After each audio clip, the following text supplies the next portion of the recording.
I'd rather look like this than be lying dead next to my family. This right here is the only reason we're alive.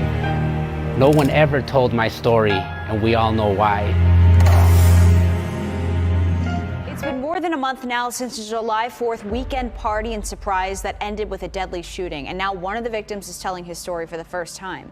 But he didn't just survive a gunshot to the head. This man says he ended the threat by shooting the suspect. What was supposed to be a night of celebration. Hanging out, eating, enjoying each other's company. All started to change when Jason Hunt joined the party. I saw him as a neighbor and I had to welcome him. We are concealing the homeowner's identity at his request. He says he was talking to his neighbor Hunt in the front of the house. Then, video shows Hunt entering the home uninvited. He still welcomed him. I fixed him a plate of food.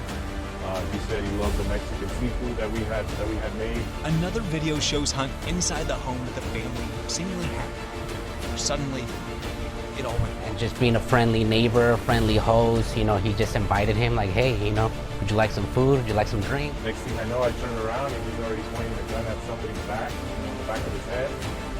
Shortly after arriving, police say 46-year-old Jason Hunt pulled out a handgun and started shooting at people in a home full of families with children. 38-year-old Carl Denora was shot and killed first. Mendez heard a gunshot and turned around. Actually shot me right here in the side, right near my ear. The bullet just shattered my jaw, eye socket, nose, and actually came out my left eye. As I heard the first gunshot, I turned and he was able to catch me in the right side of my head. The bullet went through and took out my left eye. As people ran for safety, his pregnant wife rushed to him. She just thought, my husband is dead. Then she found their 2 daughters and hid in a closet as the shooting continued. As this was happening, the gunman just continued his killing spree. He went towards, the people in the living room where he, took out another good friend, just shot him in the top of the head. Right after this, the shooter actually made his way to the master bedroom. Mendez says 2 women fought Hunt off in the master bedroom. One of them was shot, but would survive. Where 2 brave women physically fought the gunman. One of my good friends was actually shot 3-4 times in the arm, once in the leg, and she still was able to gather the strength and the willpower to wrestle him off. She was able to grab his arm and fire the remaining shots he had in his magazine, and just shoot him on the floor and in the air and not shoot anybody else. That's when the gunman realized he's out of ammunition on that pistol, so he actually decides to just grab her and try to finish her off by choking her. While another brave friend that was hiding with 2 children in the master closet came out with a rifle that she couldn't load, but she actually uses it to strike him in the head. So as they're striking him, they're able to beat him pretty bad, and giving me the opportunity to actually get up from a headshot wound. Mendez says adrenaline helped him get up and grab his own gun. And just as he's trying to pull out his other firearm, that's where I stopped the threat right then and there. And pull out my own firearm and, eliminate the threat right then and there. But I could hear the gunshots, I could hear them over and over. A family friend was feet away from Hunt when he started shooting, working his way from man to man. He knew what he was coming for. He knew what he was ready to do. He was there to kill us all. The shooting unprovoked. And the biggest question that remains is why? I feel like this guy just had mental issues that nobody addressed. See, days before the shooting, Hunt posted this to his Instagram page. The caption, reading in part, quote, "Getting ready to celebrate our Independence Day. Who's with me?"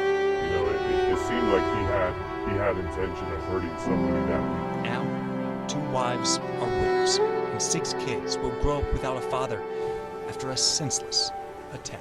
41-year-old Conradito Ochoa Navarro died trying to escape. Did you ever think that you'd be put in this situation? I never thought, but of course, I was always prepared.